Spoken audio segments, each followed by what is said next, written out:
충격적 고백. 여러분, 저는 20년간 교회를 다녔습니다. 주일엔 빠짐없이 예배에 참석했고, 찬양팀에서 봉사했으며, 새벽 기도도 1년 넘게 나갔습니다. 주변 사람들은 저를 신앙 좋은 집사라고 불렀죠. 그런데 3년 전, 저는 충격적인 사실을 깨달았습니다. 나는 거듭나지 않았다. 아니, 정확히 말하면, 거듭났다고 착각하고 있었습니다. 20년 동안요. 그날은 평범한 수요일이었습니다. 저녁 예배를 마치고 집으로 돌아오는 길, 갑자기 가슴속에서 이런 질문이 터져 나왔습니다. 너는 정말 살아있니? 순간 온몸이 얼어붙었습니다. 왜냐하면 대답할 수가 없었거든요. 20년간 예배드렸지만 기도하면서 하나님을 느낀 적이 거의 없었습니다. 찬양할 때도 그저 멜로디를 따라 부를 뿐 가사의 의미에 감동받은 적이 없었죠. 성경을 읽어도 마치 외국어 교과서를 보는 것처럼 멀게만 느껴졌습니다. 그날 밤 저는 깨달았습니다. 나는 심장은 뛰지만 영혼은 죽어 있었다. 이 이야기는 그렇게 시작되었습니다. 거듭났다고 믿었던 한 사람이 자신이 사실은 죽은 영혼이었다는 걸 깨닫는 순간부터요. 먼저 이 영상이 여러분들에게 도움이 되시리라 생각되시면 구독과 좋아요, 알림 설정으로 부탁드립니다. 영상 제작에 큰 도움이 됩니다. 거듭남의 오해. 많은 분들이 묻습니다. 거듭남이 뭔가요? 대부분은 이렇게 대답합니다. 교회 나가기 시작한 거요. 세례받은 거요. 예수님을 영접한 거요. 틀린 말은 아닙니다. 하지만 충분하지 않습니다. 예수님은 니고데모에게 이렇게 말씀하셨죠. 진실로 진실로 내게 이르노니 사람이 거듭나지 아니하면 하나님의 나라를 볼 수 없느니라. 요한복음 3장 3절. 여기서 거듭남이라는 단어, 원어로는 아노텐 게네테입니다. 직역하면 위로부터 다시 태어남이라는 뜻입니다. 다시 태어나는 겁니다. 완전히 새로운 존재가 되는 거예요. 그런데 우리는 이걸 너무 쉽게 생각합니다. 마치 회원가입처럼요. 교회 등록하면 자동으로 구원받은 줄 알죠. 하지만 성경은 말합니다. 너희가 믿음에 있는가? 너희 자신을 시험하고 너희 자신을 확증하라. 고린도후서 13장 5절. 통계를 보면 더 놀랍습니다. 한국 기독교인 중 82%가 자신은 구원받았다고 대답하지만 그중 절반 이상이 거듭남의 증거를 설명하지 못합니다. 더 충격적인 건 교회를 10년 이상 다닌 사람 중 68%가 영적 무감각을 경험한다는 조사 결과입니다. 기도해도 아무 느낌이 없고 말씀을 읽어도 감동이 없다는 거죠. 왜 그럴까요? 거듭나지 않았기 때문입니다. 아니, 더 정확히 말하면 거듭났다고 착각하며 살기 때문입니다. 그리고 저도 그중 한 명이었습니다. 죽은 영혼의 세 가지 징후. 제가 깨달은 건 죽은 영혼은 겉으로 멀쩡해 보인다는 겁니다. 오히려 더 열심히 교회 생활을 할 수도 있어요. 하지만 안을 들여다보면 텅 비어 있습니다. 저는 세 가지 징후를 발견했습니다. 첫 번째, 의무만 남은 신앙. 예배를 드립니다. 하지만 왜 드리는지 모릅니다. 그냥 주일이니까요. 안 가면 뭔가 불안하니까요. 저도 그랬습니다. 예배 시간에 앉아 있으면서도 머릿속은 다른 생각으로 가득했죠. 월요일 회의 준비, 주말 약속, 저녁 메뉴, 설교 말씀? 거의 기억나지 않았습니다. 형식은 있는데 생명이 없었습니다. 두 번째, 죄에 대한 감각 상실. 처음 교회 다닐 때는 작은 죄에도 양심이 찔렸습니다. 거짓말 한 번 해도 가슴이 무거웠죠. 그런데 시간이 지나면서 둔해졌습니다. 다들 이렇게 사는데 뭐 어때? 이 정도는 괜찮지. 하나님도 이해하실 거야. 자기 합리화가 신앙을 잠식했습니다. 죄를 지어도 별로 아프지 않았어요. 마치 영혼의 신경이 마비된 것처럼요. 세 번째, 하나님과의 거리감. 가장 결정적인 증거는 이겁니다. 하나님이 멀게 느껴진다. 기도해도 벽에 대고 말하는 것 같고 성경을 읽어도 그냥 글자일 뿐입니다. 예배 찬양 중에도 마음은 메말라 있죠. 어떤 날은 이런 생각까지 했습니다. 하나님이 정말 계신 걸까? 아니면 내가 혼자 착각하고 있는 건 아닐까? 여러분, 혹시 이 세 가지 중 하나라도 해당되시나요? 그렇다면 지금 우리에게 필요한 건 더 열심히 하는 것이 아닙니다. 새 생명입니다. 전문가의 경고, 영적 마비는 실제한다. 하버드 신학대학의 연구 결과가 있습니다. 종교활동에 정기적으로 참여하는 사람 중 64%가 영적 무감각을 호소한다고 합니다. 습관적 예배에 익숙해지면서 영적 감수성이 서서히 마비된다는 거죠. 심리학자 폴 번즈 박사는 이렇게 말했습니다.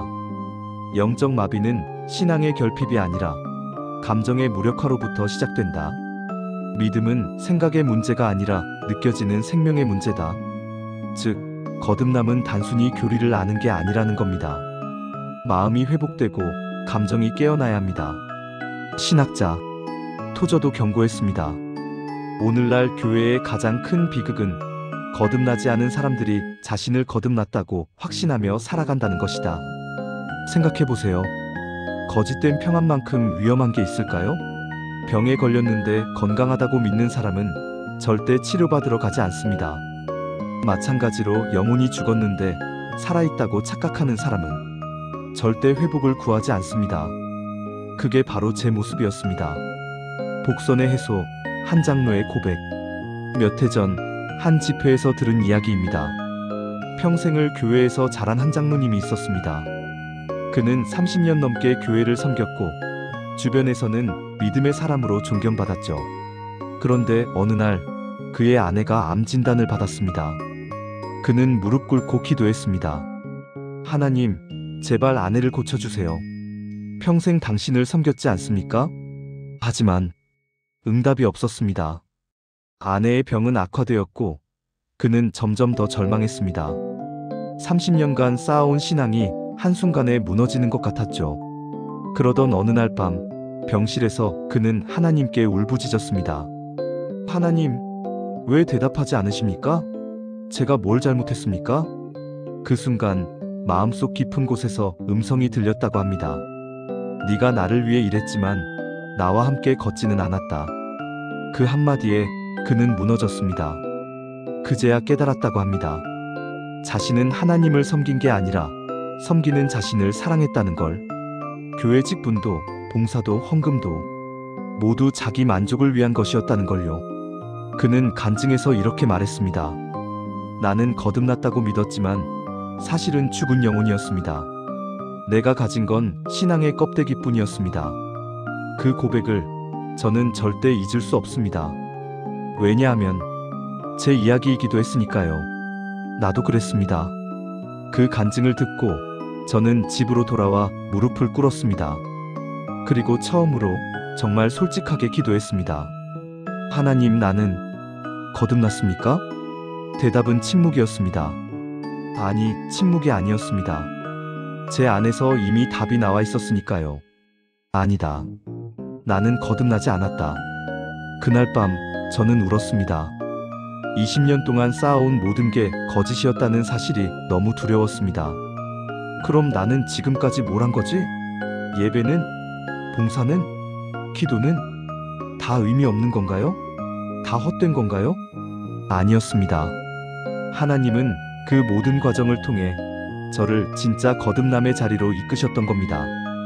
20년 동안 저는 거듭났다고 착각하며 살았지만 하나님은 저를 포기하지 않으셨습니다. 오히려 그 착각을 깨뜨려서라도 진짜 생명을 주고 싶으셨던 거죠. 여러분, 혹시 지금 이 순간 마음이 불편하신가요? 나도 혹시? 하는 생각이 드시나요? 그렇다면 그건 하나님이 당신을 부르시는 신호입니다. 해결책, 진짜 거듭남의 길. 그렇다면 어떻게 거듭날 수 있을까요? 저는 3가지 단계를 통해 진짜 거듭남을 경험했습니다. 1단계, 진짜 나를 직면하기.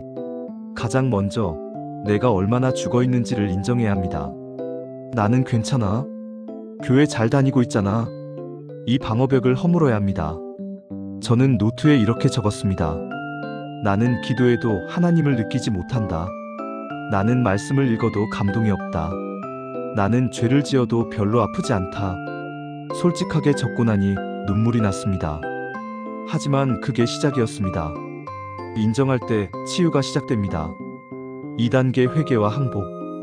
회개는 단순히 죄를 고백하는 게 아닙니다. 내가 주인으로 앉아있던 자리에서 내려오는 것입니다. 저는 이렇게 기도했습니다. 하나님, 저는 지금까지 제가 주인이었습니다. 제 방식대로, 제 계획대로 살았습니다. 심지어 신앙생활도 제 방식대로 했습니다. 용서해 주세요. 이제 당신이 제 주인이 되어 주세요. 그 기도를 하는 순간 무언가가 달라졌습니다. 설명하기 어렵지만 마치 막혔던 통로가 뚫린 것 같았습니다. 하나님이 가깝게 느껴졌습니다. 3단계 매일의 생명호흡. 거듭남은 한 번의 사건이 아니라 매일의 선택입니다. 매일 말씀을 읽고 기도하며 마음을 하나님께 연결시켜야 합니다. 이건 의무가 아닙니다. 호흡입니다. 살아있는 사람은 매일 숨을 쉽니다. 안 쉬면 죽으니까요. 마찬가지로 살아있는 영혼은 매일 하나님과 대화합니다. 저는 매일 아침 단 5분이라도 이렇게 기도합니다. 하나님, 오늘 저와 함께 걸어주세요. 제 안에서 살아계심을 느끼게 해주세요. 그리고 놀랍게도 하나님은 응답하십니다. 작은 순간들 속에서 하나님의 임재를 경험하게 됩니다. 결단의 초대. 여러분, 거듭남은 옵션이 아닙니다. 필수입니다. 예수님은 말씀하셨습니다. 사람이 거듭나지 아니하면 하나님의 나라를 볼 수 없느니라. 볼 수 없다는 건 들어갈 수 없다는 뜻입니다. 교회 출석 몇 년, 봉사 몇 회, 헌금 얼마, 그런 건 중요하지 않습니다. 당신의 영혼이 살아있는가? 그게 유일한 질문입니다.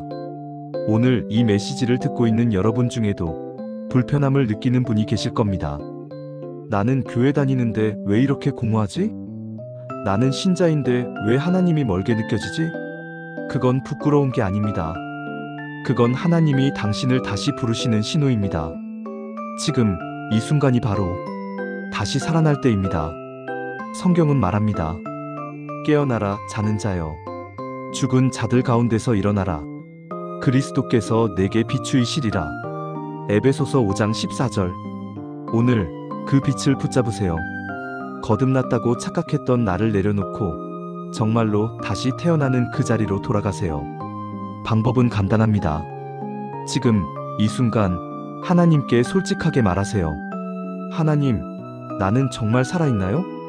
그 한 문장으로 당신의 영혼은 다시 숨을 쉬기 시작할 겁니다. 저도 그랬습니다. 3년 전 그 질문 하나로 저는 죽은 영혼에서 살아난 영혼이 되었습니다. 여러분도 할 수 있습니다. 아니, 할 수 있는 게 아니라 해야 합니다. 왜냐하면 이건 영혼과 관련된 문제니까요. 죽은 영혼으로 살 것인가, 살아있는 영혼으로 걸을 것인가. 그 선택은 지금 당신의 손에 달려 있습니다. 오늘 이 순간 결단하세요. 하나님은 당신을 기다리십니다. 살아있는 영혼으로. 할렐루야, 아멘.